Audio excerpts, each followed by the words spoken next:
পরম করুণাময় মহান আল্লাহ তাআলার নামে শুরু করছি, যিনি অত্যন্ত মেহেরবান। মক্কার ঐতিহ্যবাহী কুরাইশ বংশের একটি শাখা জ্ঞান, শিক্ষা দীক্ষা ও সম্মানে তৎকালীন সময়ে খুবই প্রসিদ্ধ ছিল। একবার ওই কুরাইশ শাখার বেশ কিছু পরিবার তাদের জন্মভূমি মক্কা ছেড়ে হেজাজের দক্ষিণ পশ্চিম সীমান্তের ইয়েমেন প্রদেশে চলে যায় এবং সেখানেই বসবাস করতে শুরু করে। যারা মক্কা থেকে ইয়েমেনে চলে এসেছিলেন তাদের মধ্যে শায়ক মাহমুদ ছিলেন একজন উল্লেখযোগ্য ব্যক্তি। তিনি কিছুদিন ইয়েমেনে অবস্থান করার পর তার পরিবার নিয়ে সেখান থেকে তুরস্কে চলে আসেন এবং সেখানের কুনিয়া নামক এক ক্ষুদ্র শহরে গিয়ে বসতি স্থাপন করেন।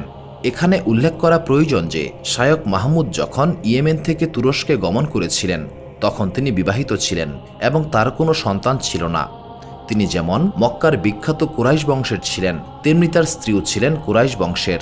শায়ক মাহমুদ যখন ইয়েমেন থেকে তুরস্কের কুনিয়া নামক ছোট্ট শহরে এসে বসবাস করতে শুরু করেন তখনও পর্যন্ত তিনি নিঃসন্তান ছিলেন। বিয়ের বহু বছর পরেও যখন তাদের ঘরে কোনো সন্তান আসেনি তখন তারা একটি সন্তান লাভের আশায় মহান আল্লাহ তাআলার দরবারে কান্নাকাটি করতেন।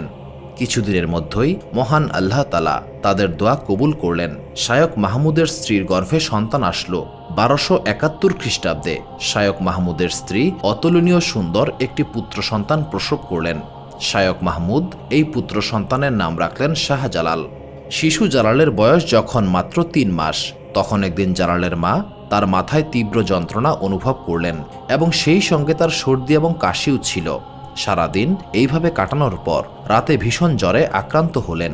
এই ঘটনার 5 থেকে 6 দিন পরেই শিশু পুত্রকে রেখে তিনি ইহজগৎ ত্যাগ করলেন। শায়ক মাহমুদ স্ত্রীর মৃত্যুর কারণে প্রচণ্ড শোকাহত হয়ে পড়লেন এবং শিশু জালালের প্রতিপালন কিভাবে হবে সেই বিষয়টি নিয়ে খুবই চিন্তিত হয়ে পড়লেন।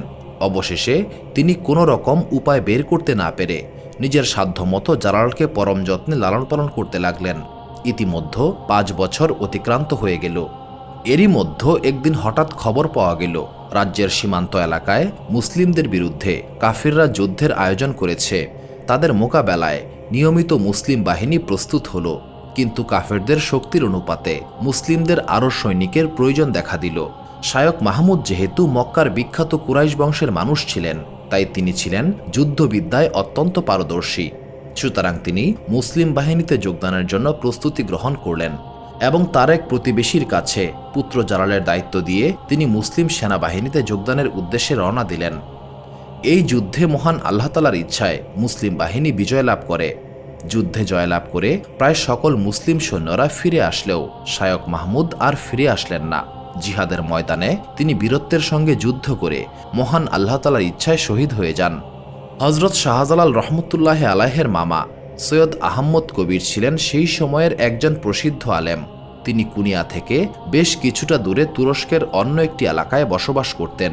হযরত শাহজালাল রহমতুল্লাহ আলাইহের পিতা এবং মাতার মৃত্যুর সংবাদ শুনে তিনি শিশু জালালের দায়িত্ব গ্রহণ করলেন এবং তিনি শিশু জালালকে ধর্মীয় শিক্ষায় শিক্ষিত করে গড়ে তুলতে লাগলেন।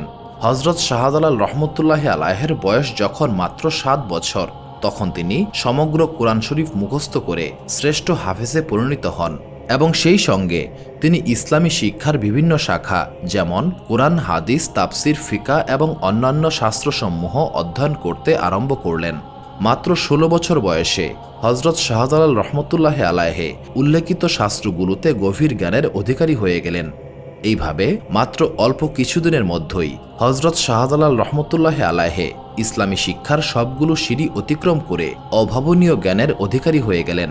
পরবর্তীতে আহমদ কবির হযরত শাহজালাল রহমতুল্লাহ আলাইহেকে ইয়েমেন থেকে মক্কায় নিয়ে আসেন। মক্কা শহরে আহমদ কবিরের একটি আস্তানা ছিল। সেখানে অন্যান্য শিষ্যদের সঙ্গে শাহজালালকেও উপযুক্ত শিক্ষা দিয়ে গড়ে তুলতে লাগলেন। কথিত আছে একদিন শাহজালাল রহমতুল্লাহ আলাইহে পায়চারি করতে করতে একটি বনের মধ্যে ঢুকে পড়লেন। সেই বনের মধ্যে তিনি সাদা ধবধবে পোশাক পরিহিত প্রশান্ত ও সৌম্য দর্শন এক ব্যক্তিকে দেখতে পেলেন। এরপর সেই ব্যক্তি হযরত শাহজালাল রহমতুল্লাহ আলাইহের নিকটে এসে বললেন, জালাল, তুমি হা করো। এরপর সেই ব্যক্তি তার নিজের মুখ থেকে খানিকটা লালা বের করে হযরত শাহজালাল রহমতুল্লাহ আলাইহের জিহ্বায় ঘষে দিলেন এবং যাবার সময় তিনি বললেন, আমি তোমার জন্য মহান আল্লাহ তাআলার দরবারে মোনাজাত করেছি, তিনি যেন তোমার জীবনকে সার্থক ও ধন্য করে দেন। চলে যাওয়ার সময় তিনি তার পরিচয় দিয়ে বললেন, আমি হজরত খিজির আলাইহিস সালাম। একদিন একটা ঘটনা ঘটল। হজরত শাহজালাল রহমতুল্লাহ আলাইহে ইবাদত বন্দেগী করতে করতে ঘুমিয়ে পড়লেন। তিনি স্বপ্নে আমাদের প্রিয় নবী হজরত মুহাম্মদ সাল্লাল্লাহু আলাইহিস সাল্লামকে দেখতে পেলেন। নবী করিম সাল্লাল্লাহু আলাইহিস সাল্লাম তাকে বললেন, ইসলামের প্রতি তোমার প্রেম দেখে আমি খুবই খুশি হয়েছি। মহান আল্লাহ তাআলার অপার করুণায় তুমি যে জ্ঞান লাভ করেছ সেই জ্ঞানকে কাজে লাগানোর সময় এসে গেছে। তুমি আমার প্রতিনিধি হিসেবে ভারতবর্ষ তথা হিন্দুস্থানে গমন করবে। তোমার প্রতি এটাই আমার নির্দেশ। এরপরেই হজরত শাহজালাল রহমতুল্লাহ আলাইহে ঘুম থেকে জেগে উঠলেন। স্বপ্নে প্রিয় নবী সাল্লাল্লাহু আলাইহিস সাল্লামকে দেখার সৌভাগ্য অর্জন করায় তিনি আনন্দে আত্মহারা হয়ে গেলেন। এই সৌভাগ্যের শুকরিয়া আদায় স্বরূপ মহান আল্লাহ তাআলার দরবারে নামাজ পড়ার জন্য মনস্থির করলেন। নামাজে দাঁড়ানোর পূর্বেই তিনি তার মামার নিকট এই স্বপ্নে দেখা সমস্ত ঘটনা বর্ণনা করলেন। হজরত শাহজালাল রহমতুল্লাহ আলাইহের মামা তার ভাগিনাকে হিন্দুস্থানে প্রেরণের জন্য মনস্থির করে এক মুষ্টি মাটি প্রদান করলেন এবং বললেন, যেখানকার মাটির রং এবং গন্ধের সঙ্গে এই মাটি মিলে যাবে সেটাই হবে তোমার গন্তব্যস্থান। তিনি হজরত শাহজালাল রহমতুল্লাহ আলাইহের সঙ্গে 12 জন সঙ্গী প্রদান করলেন। যাত্রাপথে হজরত শাহজালাল রহমতুল্লাহ আলাইহের আধ্যাত্মিক সাধনায় মুগ্ধ হয়ে তার অনুসারীর সংখ্যা বাড়তে থাকল। যখন দিল্লি পর্যন্ত এসে পৌঁছালেন তখন তার শিষ্যের সংখ্যা 240 জন ছিল বলে জানা যায়। সেই সময় দিল্লির প্রসিদ্ধ আলেম ও আধ্যাত্মিক ধর্মগুরু ছিলেন হজরত নিজামুদ্দিন রহমতুল্লাহ আলাইহে। দিল্লিতে আসার পর নিজামুদ্দিন আউলিয়া রহমতুল্লাহ আলাইহের জনৈক শিষ্য নিজামুদ্দিন আউলিয়ার নিকট শাহজালাল রহমতুল্লাহ আলাইহে সম্পর্কে কুৎসা রটনা করে। সঙ্গে সঙ্গে নিজামুদ্দিন রহমতুল্লাহ আলাইহে অন্যের কুৎসা রটনাকারী এই শিষ্যকে উপযুক্ত শাস্তিস্বরূপ দরবার থেকে বিতাড়িত করেন এবং অন্য 2 শিষ্যকে ডেকে তাদের মারফত হজরত শাহজালাল রহমতুল্লাহ আলাইহের নিকট সালাম পাঠান। হজরত শাহজালাল রহমতুল্লাহ আলাইহে এই সালামের উত্তরে ছোট একটি বাক্সে জ্বলন্ত কয়লার মধ্যে কিছু তুলা ভরে নিজামুদ্দিন আউলিয়ার নিকটে পাঠান। নিজামুদ্দিন আউলিয়া হজরত শাহজালাল রহমতুল্লাহ আলাইহের এই আধ্যাত্মিক শক্তির পরিচয় পেয়ে তাকে সাদরে সাক্ষাতের আমন্ত্রণ করলেন। এই আমন্ত্রণ পেয়ে হজরত শাহজালাল রহমতুল্লাহ আলাইহে নিজামুদ্দিন আউলিয়ার সঙ্গে দেখা করেন। বিদায় নেওয়ার সময় নিজামুদ্দিন আউলিয়া তাকে এক জোড়া সুরমা রঙের কবুতর উপহার দেন। হজরত শাহজালাল রহমতুল্লাহ আলাইহে কবুতর জোড়া পোষা পাখির মতোই পুষতে লাগলেন। বর্তমানে মাজার সংলগ্ন এলাকায় যে সুরমা রঙের কবুতর দেখা যায় তা ওই কবুতরের বংশধর। এই কবুতর জালালি কবুতর নামে বিখ্যাত। সিলেটের বহু গৃহস্থের বাড়িতে এই কবুতর দেখা যায়। স্বল্প দিনেই এই কবুতরের সংখ্যা অনেক বেড়ে যায়। বেশিরভাগ মানুষই এই কবুতরের মাংস খান না। এই কবুতর কোথাও বাসা বাঁধলে তা শুভ লক্ষণ হিসেবে গণ্য করা হয়। হজরত শাহজালাল রহমতুল্লাহ আলাইহে যখন সিলেটে আগমন করেন তখন সিলেটে গৌরগোবিন্দের শাসন চলছিল। তার মতো নিষ্ঠুর অত্যাচারী ও পরধর্ম বিদ্বেষী শাসক ইতিহাসে খুবই বিরল। সিলেট জেলার নাম তখন ছিল শ্রীহট্ট। অধিকাংশ নাগরিকই হিন্দু ধর্মের অনুসারী। সেই সময় এই শ্রীহট্টের রাজা ছিলেন গৌরগোবিন্দ। গৌরগোবিন্দ ছিলেন কট্টর হিন্দু এবং অত্যাচারী শাসক। অন্য ধর্মের প্রতি ছিলেন চরম বিদ্বেষপ্রবণ। বাংলার অনেক জায়গাতে ইসলামের প্রসার হলেও গৌরগোবিন্দের কারণে সিলেট অঞ্চলে তখনও অতি অল্প কিছু মুসলিম ছিলেন। এর মধ্যে শেখ বুরহানুদ্দিন নামের এক ব্যক্তি ছিলেন। তিনি ছিলেন অত্যন্ত ধার্মিক। তার কোনো সন্তান হচ্ছিল না। মহান আল্লাহ তাআলার কাছে প্রার্থনা করতেন একটি সন্তানের জন্য। মানত করেছিলেন সন্তান হলে মহান আল্লাহ তাআলার উদ্দেশ্যে গরু জবাই করে প্রতিবেশীদের খাওয়াবেন। এক সময় তার প্রার্থনা মহান আল্লাহ তাআলা কবুল করলেন। বুরহানুদ্দিনের ঘরে এলো এক পুত্র সন্তান। মানত অনুযায়ী এবার গরু কোরবানি দেওয়ার পালা। কিন্তু কট্টর হিন্দু রাজা গৌরগোবিন্দের এলাকায় গরু জবাই করা নিষিদ্ধ। তবু মহান আল্লাহ তাআলার কাছে মানত করেছেন। অন্য একটি মতে আকিকা উপলক্ষে গরু জবাই দিয়েছিলেন। যাই হোক, দীর্ঘ আকাঙ্ক্ষিত সন্তান পেয়েছেন, তাই গোপনে গরু কুরবানি দিয়েই ফেললেন বুরহানুদ্দিন। কিন্তু এই বিষয়টা গোপন থাকল না। এই কথা চলে গেল গৌরগোবিন্দের কানে। কথিত আছে একটি কাকের মুখ থেকে এক টুকরা মাংস গৌরগোবিন্দের প্রাসাদের সামনে পড়ে যায় এবং এখান থেকেই গরু জবাই হবার কথা প্রকাশ পেয়ে যায়। গৌরগোবিন্দ তল্লাশি করে বের করলেন গরু জবাই করা ব্যক্তিকে। গ্রেফতার করা হলো বুরহানুদ্দিনকে। গরু জবাই নিষিদ্ধ থাকার পরেও কোন সাহসে সে এই কাজ করল এটা জানতে চাইলে বুরহানুদ্দিন বললেন, আমার সন্তানের জন্য গরু মানত করেছিলাম, সন্তানের জন্য গরু জবাই করা হয়েছে। এটা শুনে নিষ্ঠুর রাজা গৌরগোবিন্দ বুরহানউদ্দিনের শিশু সন্তানকে হত্যা করেন, আর যে হাত দিয়ে বুরহানউদ্দিন গরু জবাই করেছিলেন সেই হাত কেটে নিলেন। শোকার্ত ও ক্ষুব্ধ বুরহানউদ্দিন চলে গেলেন বাংলার তৎকালীন শাসক শামস উদ্দিন ফিরোজ শাহের কাছে। সেখানে তিনি বললেন এই নিষ্ঠুরতার কথা এবং বললেন গৌরগোবিন্দের অত্যাচার, নির্যাতন এবং ইসলাম বিদ্বেষের কথা। ফিরোজ শাহ এই সমস্ত কাহিনী শুনে তার ভাগ্নে সিকান্দার গাজীর নেতৃত্বে সেনাবাহিনী প্রেরণ করলেন গৌরগোবিন্দকে পরাজিত করে সিলেট দখল করার জন্য। গৌরগোবিন্দ ছিল জাদুবিদ্যায় পারদর্শী, জাদুবিদ্যা দিয়ে শত্রু পক্ষকে ঘায়েল করে দিত। গৌরগোবিন্দ জাদুবিদ্যা দিয়ে মুসলিম বাহিনীর উপর অগ্নিবাণ নিক্ষেপ করতে শুরু করল। মুসলিম বাহিনী কোনোভাবেই কুলিয়ে উঠতে পারছিল না। ব্যাপক ক্ষয়ক্ষতির শিকার হল সিকান্দার গাজীর বাহিনী। অভিযানে ব্যর্থ হয়ে পিছু হটলেন সিকান্দার গাজী। ফিরে এসে বললেন গৌরগোবিন্দের জাদুর শক্তির কথা। স্বাভাবিক পন্থায় তাকে যুদ্ধে পরাজিত করা যাবে না, অলৌকিক শক্তি দিয়েই তাকে পরাজিত করতে হবে। অন্যদিকে মনে কষ্ট নিয়ে বুরহানউদ্দিন চলে গেলেন দিল্লিতে। গৌরগোবিন্দের ইসলাম বিদ্বেষ, বুরহানউদ্দিনের সন্তান হত্যা এবং সিকান্দার গাজীর অভিযানের ব্যর্থতার কথা জানতে পারলেন দিল্লির সুলতান আলাউদ্দিন খিলজি। তিনি সমস্ত কাহিনী শুনে ক্ষুব্ধ হয়ে সেনাবাহিনী পাঠানোর সিদ্ধান্ত নিলেন। কিন্তু শ্রীহট্ট অর্থাৎ সিলেটের চারপাশে নদী এবং নদীর উপর গৌরগোবিন্দের নিয়ন্ত্রণ এবং তার জাদুবিদ্যার কথা স্মরণ করিয়ে দিলেন আলেমরা। সাধারণ কোনো সেনাপতির নেতৃত্বে অভিযান পরিচালনা করে কোনো লাভ হবে না, বরং পাঠাতে হবে অত্যন্ত ইমানদার এবং আধ্যাত্মিক শক্তি সম্পন্ন কারো নেতৃত্বে। কিন্তু এমন কে রয়েছে? কোথায় পাওয়া যাবে এমন সেনাপতি? কিছুদিনের মধ্যেই পাওয়া গেল এমন একজন লোককে। এক রাতে প্রচণ্ড ঝড় বৃষ্টিতে দিল্লি প্লাবিত হয়ে গেল, ব্যাপক ক্ষয়ক্ষতি হলো, অন্ধকারে ঢেকে গেল পুরো নগরী। কোথাও কোনো প্রদীপ জ্বালানোর উপায় ছিল না। কিন্তু ব্যতিক্রম দেখা গেল একটি তাঁবুতে, সেখানে আলো জ্বলছে। সবাই অবাক হয়ে সেখানে পৌঁছে দেখতে পেল একজন সৈনিক একাগ্রচিত্তে পবিত্র কোরআন তেলাওয়াত করছে। এই ঝড় বৃষ্টির মধ্যেও তার ঘরে আলো জ্বলতে দেখে এবং কোনো রকম উৎকণ্ঠা ছাড়াই একাগ্রচিত্তে পবিত্র কোরআন তেলাওয়াত করতে দেখে সবাই তার ইমানদারিতে মুগ্ধ হয়ে গেল। সুলতান আলাউদ্দিন খিলজির কানেও এই সংবাদ পৌঁছে গেল। সুলতান নিজের চোখে এই ঘটনা দেখতে আসলেন। এই লোক ছিল আলাউদ্দিন খিলজির বাহিনীর একজন সাধারণ সৈনিক, তার নাম সৈয়দ নাসির উদ্দিন। আলেমরা পরামর্শ দিলেন সৈয়দ নাসির উদ্দিনের নেতৃত্বে অভিযান পরিচালনা করা হোক। এতে রাজা গৌরগোবিন্দের জাদুবিদ্যার মোকাবেলা করে শ্রীহট্ট জয় করা সম্ভব হতে পারে। সুলতান সম্মতি দিলেন। সৈয়দ নাসির উদ্দিনকে সেনাপতির দায়িত্ব দিয়ে অভিযানে পাঠানো হলো। এইদিকে বুরহানউদ্দিন দিল্লিতে নিজামুদ্দিন আউলিয়া রহমতুল্লাহ আলাইহের দরবারে উপস্থিত হলেন। একই সময় দিল্লিতে ছিলেন হজরত শাহ জালাল রহমতুল্লাহ আলাইহে। নিজামুদ্দিন রহমতুল্লাহ আলাইহের মাধ্যমে বুরহানউদ্দিন জানতে পারলেন শাহ জালাল রহমতুল্লাহ আলাইহের কথা। তখন বুরহানউদ্দিন নিজের কাহিনী হজরত শাহ জালাল রহমতুল্লাহ আলাইহের নিকট বর্ণনা করলেন। সমস্ত কাহিনী শুনে হজরত শাহ জালাল রহমতুল্লাহ আলাইহে সিলেটে আসার সিদ্ধান্ত নিলেন। ইয়েমেন থেকে 12 জন সঙ্গী সহ রওনা করলেও পথে তার আধ্যাত্মিকতায় মুগ্ধ হয়ে অনেকেই তার শিষ্যত্ব গ্রহণ করে সঙ্গী হয়েছেন। সংখ্যাটা তখন 240 জন। এই 240 জন অনুসারী নিয়ে তিনি সিলেটে আসার চূড়ান্ত সিদ্ধান্ত নিলেন।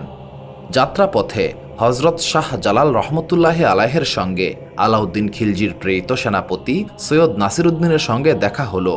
হজরত শাহ জালাল রহমতুল্লাহ আলাইহে সম্পর্কে জেনে তার শিষ্যত্ব গ্রহণ করলেন নাসির উদ্দিন। সৈয়দ নাসির উদ্দিনের অধীনে 1000 অশ্বারোহী এবং 3000 পদাতিক সৈন্যসহ হজরত শাহ জালাল রহমতুল্লাহ আলাইহে নিজের সঙ্গীদেরকে নিয়ে সোনারগাঁয়ের উদ্দেশ্যে রওনা হলেন। সোনারগাঁ এসে সিকান্দার গাজীর সঙ্গে সাক্ষাৎ করলেন। সিকান্দার গাজী সিলেট এবং রাজা গৌরগোবিন্দ সম্পর্কে অবহিত করলেন সবাইকে।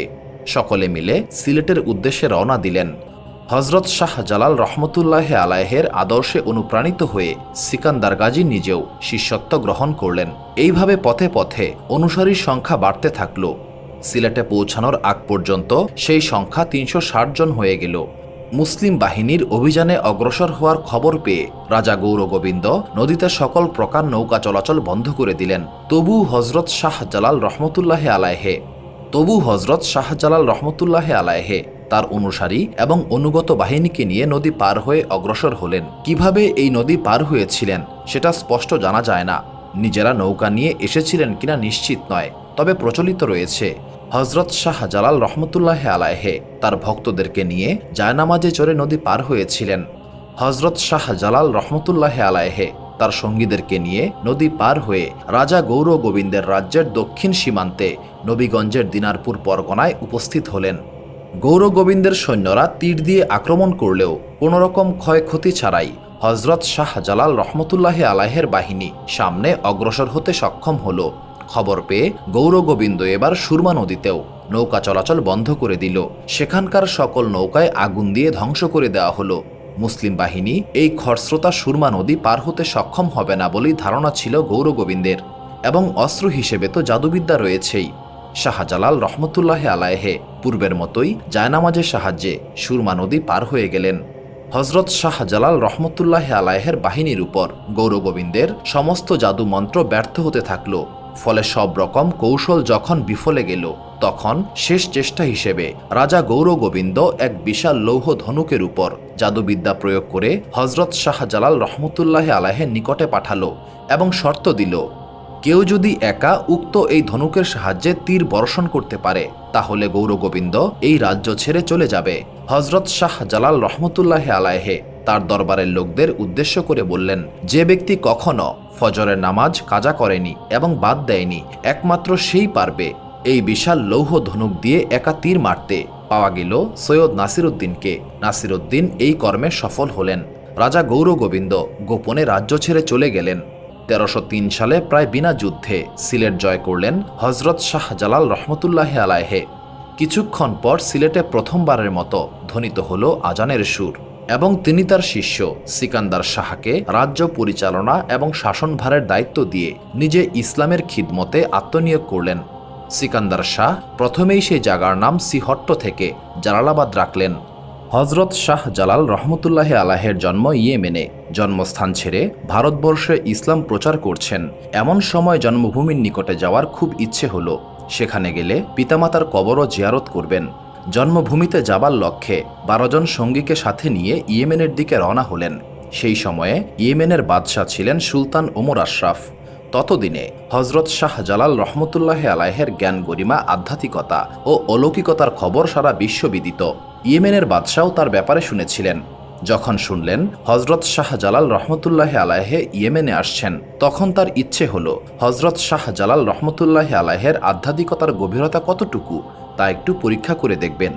সেই উদ্দেশ্যে তিনি হজরত শাহ জালাল রহমতুল্লাহ আলাইহে এবং তার সঙ্গী সাথীদেরকে রাজদরবারে মেহমান হিসেবে আমন্ত্রণ করলেন। তারা উপস্থিত হলে তাদেরকে শরবত পরিবেশন করা হলো। হজরত শাহ জালাল রহমতুল্লাহ আলাইহেকে পরীক্ষা করার জন্য তিনি শরবতের মধ্যে বিষ মিশিয়ে দিলেন। রাজার দেওয়া বিষ মেশানো শরবত পান করলেন হজরত শাহ জালাল রহমতুল্লাহ আলাইহে এবং তার সঙ্গী সাথীরা। কিন্তু বিষ পান করার পরেও তাদের কিছুই হয়নি, সকলেই সুস্থ। অন্যদিকে স্বয়ং বাদশাহ সাধারণ শরবত খেয়ে মৃত্যুর কোলে ঢলে পড়লেন। প্রচলিত তথ্য অনুসারে হজরত শাহ জালাল রহমতুল্লাহ আলাইহে তার আধ্যাত্মিকতার বলে শরবতে বিষের ব্যাপারে জানতে পেরেছিলেন, কিন্তু তারপরেও তিনি শরবত খেয়েছিলেন। তার ভরসা ছিল মহান আল্লাহ তাআলার উপর। তিনি ভাবলেন, মহান আল্লাহ তাআলা সকল কিছুই পারেন। আমাদের হায়াত থাকলে মহান আল্লাহ তাআলা চাইলে এই বিষকে নিষ্ক্রিয় করতে পারেন। অন্যদিকে তিনি চাইলে সাধারণ পানিকে বিষে রূপান্তরিত করতে পারেন। ইসলামের নিয়ম অনুসারে খাবারের শুরুতে বিসমিল্লাহ বলতে হয়, এবং এই বাক্যের অনেক অলৌকিক গুণ রয়েছে। তারা সকলে বিসমিল্লাহ বলে সেই শরবত পান করলেন এবং সকলে নিরাপদ রইলেন। উপরন্তু বিষবিহীন সাধারণ শরবত পান করে মৃত্যুর কোলে ঢলে পড়লেন বাদশাহ। এই ঘটনা দেখে ভীত হয়ে বাদশার পুত্র সিংহাসন ছেড়ে হজরত শাহ জালাল রহমতুল্লাহ আলাইহের সঙ্গী হয়ে চলে আসলেন। সিলেট নগরটি গড়ে উঠেছে সুরমা নদীকে কেন্দ্র করে। ভৌগোলিক অবস্থানগত কারণে এই নদীর পানি সবসময় ঘোলা থাকে। তখনকার সময় খাবার পানি এখনকার মতো সহজলভ্য ছিল না। এখন নলকূপ রয়েছে, ফিল্টারকরণ পদ্ধতি রয়েছে। তখন এইসবের কিছুই ছিল না, সরাসরি নদী থেকেই এই পানি পান করতে হতো। সিলেট অঞ্চলে পানির অন্যতম উৎস এই সুরমা নদী, কিন্তু এর পানি ঘোলা। ঘোলা মানে দূষিত পানি। এই পানি পান করলে মানুষ অসুস্থ হয়ে যাবে। তাই অফুরন্ত একটি উৎস থাকা সত্ত্বেও মানুষ এর পানি পান করতে পারছে না। পানযোগ্য পানির অভাবে পিপাসায় দিন পার করছে। এমন পরিস্থিতিতে এলাকাবাসী সকলেই গেল সে অঞ্চলের সেরা বুজুর্গ ব্যক্তি হজরত শাহ জালাল রহমতুল্লাহ আলাইহের কাছে। তিনি সমস্ত কাহিনী শুনে মহান আল্লাহ তাআলার নিকট মোনাজাত করলেন, যেন সিলেটবাসীর পানির কষ্ট দূর হয়ে যায় এবং সবচেয়ে সেরা মানের পানি যেন তারা পায়। এই ব্যাপারেও দোয়া করলেন। তিনি মহান আল্লাহ তাআলার কাছে ফরিয়াদ করলেন মক্কার জমজম কূপের সঙ্গে যেন সিলেটের পানির সংযোগ হয়ে যায়, ফলে সিলেটের মানুষ পৃথিবীর শ্রেষ্ঠ পানি পান করার সুযোগ পাবে। মহান আল্লাহ তাআলা এই দোয়া কবুল করে নিলেন। যখন তার মোনাজাত শেষ হলো তখন একটি গায়েবী আওয়াজ ভেসে এলো। কেউ একজন হযরত শাহজালাল রহমতুল্লাহি আলাইহিকে বললেন, অমুক স্থানে একটি কূপ খনন করো। সকলে মিলে হযরত শাহজালাল রহমতুল্লাহি আলাইহির দরবারের পাশে একটি কূপ খনন করল। এরপর একদিন শুক্রবার এলো। বেশ কয়েকজন ভক্ত অনুসারীদেরকে নিয়ে তিনি কূপের নিকটে গেলেন। তার হাতে ছিল একটি লাঠি। কূপে আঘাত করার জন্য তিনি সেই লাঠি উঁচিয়ে ধরলেন। আঘাত করা মাত্র গায়েবীভাবে পানি আসতে শুরু করল। শুধু পানিই নয়, পানির সঙ্গে রং বেরঙের মাছও আসতে শুরু করল। সেই মাছের বংশধরদের এখনও দেখতে পাওয়া যায়। দর্শনার্থীরা আদর করে অনেক কিছু খেতে দেয় তাদের। হযরত শাহজালাল রহমতুল্লাহি আলাইহি মহান আল্লাহ তাআলার কাছে আবেদন করেছিলেন এই কূপের সঙ্গে যেন মক্কার জমজম কূপের সংযোগ স্থাপিত হয়। হলেও তাই। এই পানি জমজমের মতোই স্বচ্ছ এবং সুস্বাদু। লাঠির আঘাতে সিলেটের কূপের সঙ্গে মিলন ঘটে সুদূর মক্কার জমজম কূপের। পরবর্তীতে একসময় ওই কূপটির চারপাশ পাকা করে দেওয়া হয়। একদিকে দুটি পাথর বসিয়ে দেওয়া হয় যা থেকে সবসময় পানি প্রবাহিত হয়। পানীয় হিসেবে পান করার গণ্ডি ছড়িয়ে এটি এখন অনেক কাজেই ব্যবহার করা হয়। হযরত শাহজালাল রহমতুল্লাহি আলাইহির ভক্তদের বিশ্বাস, এই কূপের পানি পান করলে অনেক রোগ ভালো হয়ে যায়। এমনও প্রচলিত রয়েছে, ডাক্তার কবিরাজ দেখিয়েও ভালো হয়নি এমন দুরারোগ্য অনেক ব্যাধিও সেরেছে এই অলৌকিক পানি পান করার মাধ্যমে। দরগায় অনেকে নিয়মিত থাকেন, তাদের অনেকেই রোজা রাখেন। সেই সমস্ত রোজাদারেরা এই পানি পান করে ইফতার করেন। তৎকালীন সময়ে লেনদেনের জন্য স্বর্ণ মুদ্রার প্রচলন ছিল, আর সেই সময়ে এখনকার মতো আধুনিক যোগাযোগ ব্যবস্থা ছিল না। কেউ হজ আদায় করতে গেলে মাসের পর মাস পায়ে হেঁটে যেতে হতো। এতে অনেক দিন সময় তো লাগতই, পাশাপাশি পথে ওত পেতে থাকা চোর ডাকাত আর বিপদাপদেরও ভয় ছিল। সিলেটের চান্দাই টিলা গ্রামে আব্দুল মনসুর এবং আব্দুল ওয়াহাব নামের দুইজন ব্যক্তি বসবাস করতেন। তারা একবার হজের উদ্দেশ্যে মক্কায় গমন করলেন। ঠিকমতো হজ আদায় করলেন। যখন ফিরে আসার সময় হলো তখন তারা দেখতে পেলেন তাদের নিকটে বেশ কিছু স্বর্ণ মুদ্রা অবশিষ্ট রয়েছে। ফিরে আসতে হলে এত পরিমাণ মুদ্রার প্রয়োজন পড়বে না। তাই এগুলো নিয়ে তাদের মাঝে বেশ চিন্তার জন্ম হলো। পায়ে হেঁটে কিংবা উঠে চড়ে আসতে হবে এতটা রাস্তা, পদে পদে রয়েছে ডাকাতের উৎপাত, মুদ্রাগুলো যে কোনো সময় ছিনতাই হয়ে যেতে পারে। এমন পরিস্থিতিতে তারা একটি চমৎকার বিষয় ভাবলেন। হযরত শাহজালাল রহমতুল্লাহি আলাইহির মাজারের পাশে একটি পুকুর রয়েছে। হযরত শাহজালাল রহমতুল্লাহি আলাইহির ভক্তদের মাঝে প্রচলিত রয়েছে এখানের পুকুরের সঙ্গে জমজম কূপের সংযোগ বিদ্যমান রয়েছে। এখানকার পানি পান করা মানে জমজম কূপের পানি পান করা। এই বিশ্বাস থেকে দুইজনে ভাবলেন জমজম কূপে যদি স্বর্ণ মুদ্রাগুলোকে ছেড়ে দেওয়া হয় তাহলে সেগুলো নিশ্চয়ই হযরত শাহজালাল রহমতুল্লাহি আলাইহির মাজারের পুকুরে গিয়ে উপস্থিত হবে। যদি এই পদ্ধতিতে মুদ্রাগুলোকে বাসস্থান সিলেটে পাঠানো যায় তাহলে নিশ্চিন্তে ও নির্ভয়ে পাড়ি দেওয়া যাবে বিপুল সংকুল পথ। চমকপ্রদ এই ভাবনায় দুইজনে সম্মত হয়ে যাত্রা পথের জন্য অল্প কিছু স্বর্ণমুদ্রা রেখে বাকিগুলোকে একটি বাটিতে প্যাকেট করে ছেড়ে দেন জমজম কূপে। মুদ্রার সঙ্গে নিজেদের নাম ঠিকানাও লিখে দিলেন। মহান আল্লাহ তাআলার নামে সেগুলোকে ছেড়ে দিয়ে নিশ্চিন্তে পথ পাড়ি দিয়ে উপস্থিত হলেন বাসভূমি সিলেটে। মক্কা নগরী থেকে সিলেটে পৌঁছাতে তাদের 2 মাস সময় লেগে যায়। তবে তারা ফিরে আসার আগেই হযরত শাহজালাল রহমতুল্লাহি আলাইহির দরগায় পৌঁছে যায় তাদের সেই স্বর্ণমুদ্রার বাটি। দরগার খাদেম একদিন পুকুর পরিষ্কার করতে এসে এই বাটি পান। এটা খুলে দেখেন এর ভেতরে সিলেটের একটি ঠিকানা এবং বেশ কিছু স্বর্ণমুদ্রা রয়েছে। নিশ্চয়ই কোনো অলৌকিক কিছু হয়ে থাকবে এটা ভেবে তিনি ওই বাটিটিকে যত্ন সহকারে রেখে দিলেন। হজ আদায় শেষ করে দুইজন সিলেটে পৌঁছায় এবং হযরত শাহজালাল রহমতুল্লাহি আলাইহির দরগায় এসে খাদেমকে এই ঘটনা খুলে বলে। সব কিছু শুনে খাদেম তাদেরকে সেই বাটিটি ফেরত দিল এবং দেখা গেল মক্কায় ছেড়ে দেওয়া সেই বাটিটি এখানে এসে উপস্থিত হয়েছে। সুবহানাল্লাহ। এই ঘটনায় তিনি হযরত শাহজালাল রহমতুল্লাহি আলাইহির আধ্যাত্মিকতা এবং অলৌকিকতার গভীরতা অনুভব করতে পারেন। সহি সালামতে নিজের স্বর্ণমুদ্রা ফিরে পাবার পর বাড়িতে যাবার আগে সেখান থেকে 2টি স্বর্ণমুদ্রা মাজারে দান করে যান।